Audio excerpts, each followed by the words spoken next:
TorahBox.com pour la diffusion du judaïsme francophone vous retransmet un enseignement du Rav Immanuel Mergui. Bonne écoute et bon limoud.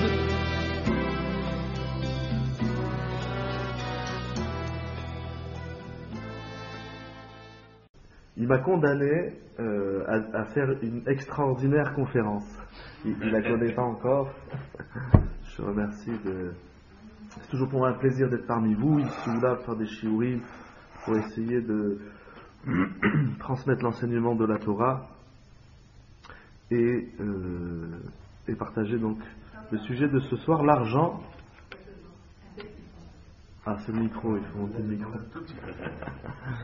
L'argent fait-il la richesse? C'est un petit peu le thème du shiur de ce soir.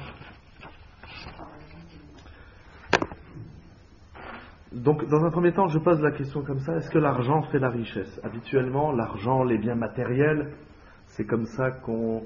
je crois qu'on vient de Milan aussi, j'ai entendu tout à l'heure. De Milan, Milan, Cannes-sur-Mer. On vient de Nice aussi. Gentil. Ce matin, on est venu de Tahiti pour faire une bar mitzvah ici. De Tahiti. Le bar mitzvah, il vient de Tahiti. On a traversé la moitié du globe terrestre. Ah ouais. On est mondialement connus. Vous savez que Tahiti, vous savez que ça dit en hébreu Tahiti? Je me suis trompé.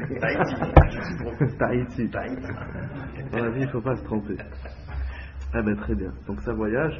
Alors on va essayer de parler de... Habituellement, quand on définit la richesse, on définit la richesse par l'acquisition de biens matériels, l'argent. Ouais, c'est... En fonction du compte en banque ou de la situation financière, des biens matériels qu'on a, on définit si on est riche ou pauvre. Tout le monde connaît la Mishnah dans Avot qui dit Ezeu Ashir, Asamer Bechelko. Bon, ça on connaît, on va essayer de travailler un petit peu sur cette Mishnah, mais on va voir par quel moyen est-ce qu'on va y arriver. L'argent, c'est une notion, c'est une valeur. Bien sûr, on dit l'argent ne fait pas le bonheur, mais elle y contribue. Ça veut dire quand on a de l'argent, eh ben, la vie est censée être plus facile. On ne règle pas tous les problèmes d'argent avec l'argent, on ne règle pas tous les problèmes de la société avec l'argent. Mais quel rapport, quel lien on doit avoir avec l'argent? Alors, c'est Hashgacha pratique, comme on dit la providence. On a déjà un message très important dans la paracha de cette semaine, puisqu'il est dit Veikroulit Trouma, donc on a lu ce matin, mais et kolish asher idevenu libo tikrou et terumati. Donc, Dieu, Akadosh Baruch Hu, parle à Moshe Rabbeinu, parle à Moïse et lui dit, parle aux enfants d'Israël et qu'ils prennent pour moi un prélèvement de tout homme dont Yidevenu libo. Littéralement, son cœur veut offrir, veut faire une nedava, veut faire un don. Tikrou et terumati, vous prendrez ma teruma, mon prélèvement. Alors, le Maharal se pose la question, il demande pourquoi dans la Torah il est dit Me'et kol ish asher yidevenu libo.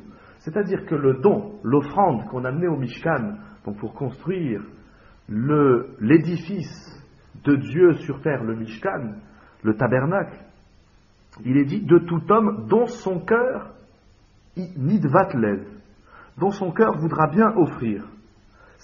Imaginez que demain, en général, les cotisations, qu'elles soient communautaires ou qu'elles soient sociales, les impôts, c'est en fonction de la fiche de paye. C'est en fonction de ce qu'on gagne, on doit payer un impôt. Les communautés aussi, les contributions communautaires, on a fixé, je ne sais pas combien c'est chez vous la cotisation, mais 50 euros, 100 euros, 150 euros, je ne sais pas. 1500. Je dis pas. Voilà. Donc, on a fixé, et effectivement, on sait, bientôt c'est Purim, et on a la mitzvah. Aujourd'hui, c'est un zecher, les Machatzit HaShekel, un souvenir de Machatzit HaShekel, donc du demi-cycle que donnaient les enfants d'Israël. Vous savez que le demi-cycle était prélevé 3 fois par an. Rashi, au début de la paracha, explique Shalosh Trumot, puisqu'en fait, dans le verset, il dit 3 fois le mot Teruma. Ça, si jamais il y en a qui n'ont pas compris, La Torah dit, tu sais, il faut payer les trouvot. Il faut croire que même Moshe Rabbeinu, il avait du mal à encaisser les cotisations, alors il a répété 3 fois, on prendra la trouma, vous prendrez la trouma, et voici la terouma, voici le prélèvement. Donc déjà, même au temps de Moshe Rabbeinu, les cotisations, elles avaient du mal. On n'a pas parlé avec le président avant le shiur. Donc on prélevait un demi-cycle, c'était fixe. Il y a d'autres impôts que le peuple juif payait, que le clan Israël payait, mais, alors imaginez qu'on va instituer une société, une communauté, et puis on va dire l'impôt, la cotisation, chacun y donne ce qu'il veut. Imaginez le risque. Bon, allez, combien je donne? On va mettre une coupa anonyme, comme ça, on ne demande pas à chacun, pas besoin d'écrire un nom, tu mets ce que tu veux. Je crois à la fin de la journée, ou à la fin de l'année, il n'y aura pas beaucoup, je crois. Je pense, je ne veux pas condamner. Peut-être il faut essayer 1 mois, vous dites aux gens, ou 1 an, essayez. Mais si ça ne marche pas, ne venez pas me voir. Vous dites, cette année, il n'y a pas de cotisation fixe. Il y a une coupa.